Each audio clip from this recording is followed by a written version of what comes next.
Alright, so we're here today. We're making just a quick video on how you can sign a child up for a league or someone else. So I'm going to go through a couple of options for you. So here's our first option we'll look at. So first of all, anybody playing, they need to have an account. So we'll go up here and sign in. And it gives you a couple of options here. So you can either have I'm new, meaning you don't have an account, you're going to create one, or you forgot your password or the one in the middle. If you do have one, you're just putting in your email up here and your password. We're going to go with I'm new. So we'll hit sign in. We're going to pick an email address. So I'm going to actually pick one that I'd been doing before. Now this is not the child's email address, but I'm just going to use it. So I'm going to put all my info in, but just put the child's account here.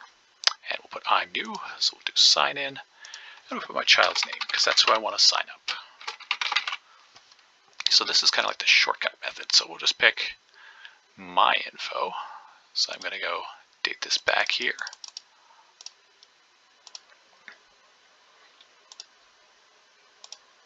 So again, just the child's name, but the rest of it's going to be my info so I can access the email, etc., etc. And I'll make a password here. And we're going to go with minimal contact as the option, but you can choose either one. So again, the only thing that's child related is just the name because that's who the player is. The rest of the info is mine because as their parent, I want to be able to get all the info. So it's going to be my info other than the child. So this is the shortcut way where you're kind of combining two accounts into one. So now I've got the child signed up. I'm going to go down here to our active events. These are the different leagues that they can be signed up into. And I'm going to go to middle school spring sessions. So once we're in here, we'll go register or register now, either spot works. So we'll click on that. And we're going to click register yourself because remember I'm signed in as my child as far as the name, and that's what we're looking for. So we want the player's name. I know all the info is mine, but we're just going to go by child's name. So we're going to do that. And start registering. And yes, the date of birth will be off, but we're not going to worry about that too much. So then other than that, we've got a bunch of other stuff we can put in here, just basic things. So we're going to go.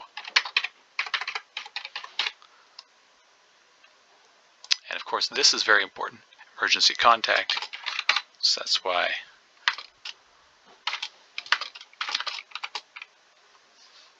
we're going to have all this stuff in here.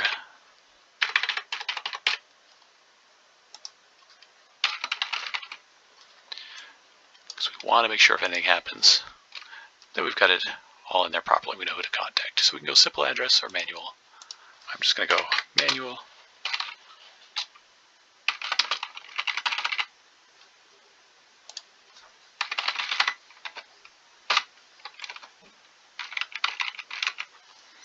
And we'll just fill that in as such. There. So again, we've got the child's name, who's going to be playing. The rest of it's all my info. And again, very important, make sure we got the contact info in there because that's very, very key just in case anything emergency-wise happens. So now we'll skip through. So the reason why I've got my info, even though it's my child's name in there, is because it allows me to do everything, see everything, access everything on here, including do the waiver. So I'm just going to OK the waiver because I've already read it, and we'll go to checkout. There, and so it puts our fee for the middle school league, and I can either pay with a credit card or a debit card, or if I want this option, I can go to bank transfer, and it will explain to me that I just e-transfer the fee to admin@codiacultimate.com, which will send this directly to our treasurer, and it'll be all covered there. So we hit check, checkout, and voila, that's it. And then separately, I would send the e-transfer from my bank, or I'd register in, which would complete the registration. And from there, all of the emails will come to myself with that info, but the child itself will be registered in the league, and that's what we want. So yes, again, the age will show off as a little different in there, but this is, again, kind of combining two accounts into one, so just a quick way to do it. So I'll give you a separate video where we do a separate adult account with all the adults' info, and then a child's account if you want to go a little more detailed process, or if you're doing multiple kids too. So I'll show you that shortly in a second video.